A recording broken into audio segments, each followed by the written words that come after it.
This is the Dallas Morning News. It's Tuesday, May 27th. Cloudy and humid today with a small chance of some rain in the area. The sun may peek through this afternoon before clouds will yield and clear this evening. The high will be 82 with an overnight low of 68. Here are today's headlines. Power grid officials would be able to shut off electricity to data centers in an emergency under a bill tentatively passed Monday in the Texas House. Senate Bill 6's so-called kill switch provision, which would give the Electric Reliability Council of Texas the power to shut off power to large consumers during power grid emergencies, has faced the most attention in a substantial legislative proposal designed to address issues facing the ERCOT power grid. The bill passed 117 to 24. The Senate passed the bill on March 19th, but will have another look at the language because it was changed in the House. The upper chamber can agree to those changes or call for a conference committee between the two chambers to iron out the differences. It would then head to the governor's office. The bill would allow ERCOT, which oversees the Texas power grid, to make more accurate demand projections. In recent months, the power grid operator has projected massive increases in demand that officials at the agency have said are overblown. Those have shown the power grid's demand more than doubling in the coming years. Lawmakers have been tasked with creating legislation based on those projections, which has created some tension in the chamber as they work with data that some consider suspect. Much of the bill was crafted with the ongoing proliferation of data centers in mind. Those warehouses of powerful computer servers can have the power consumption that rivals mid-sized Texas cities. In other news, Texas public schools are on the verge of garnering a record-breaking increase in state funding after the Senate approved a wide-ranging finance bill on Friday.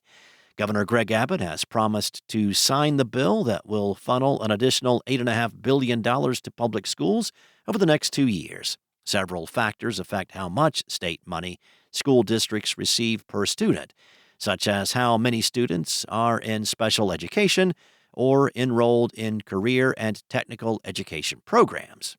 The finance proposal, House Bill 2, created several new funding allotments.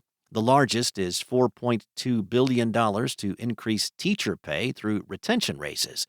In larger school districts, teachers would get a $2,500 raise once they reach 3 years of experience and $5,000 at 5 years.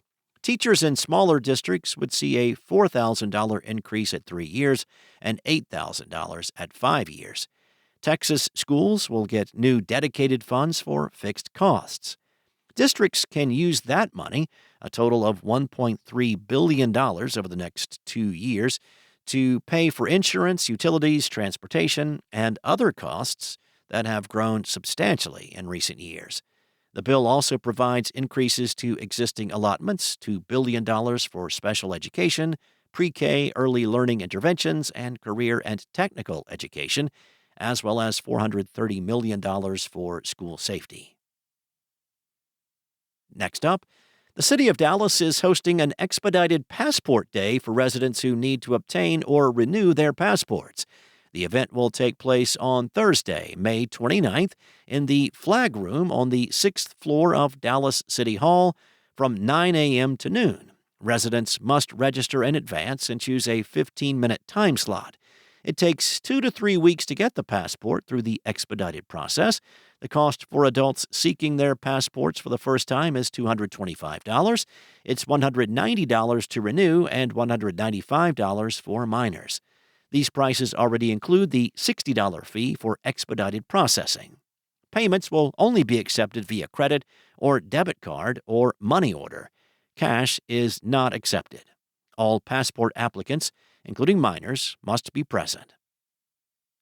And an effort that would force some of Texas's most iconic foods and drinks, including Dr. Pepper, Bluebell ice cream, and Buc-ee's famous Beaver nuggets, to change recipes or label their products as not recommended for human consumption, was decisively rejected by the Texas House on Sunday.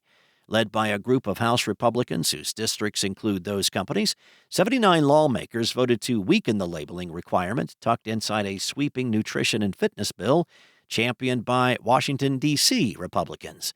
They also chose to remove the inclusion of high fructose corn syrup from a section that lists about 50 ingredients, including several artificial colors, flavors, and sweeteners that trigger the warning label if they are not removed. Thanks for listening. For more on today's stories and the latest breaking news, visit dallasnews.com. Enjoy your day, and I'll be back tomorrow with more from the Dallas Morning News.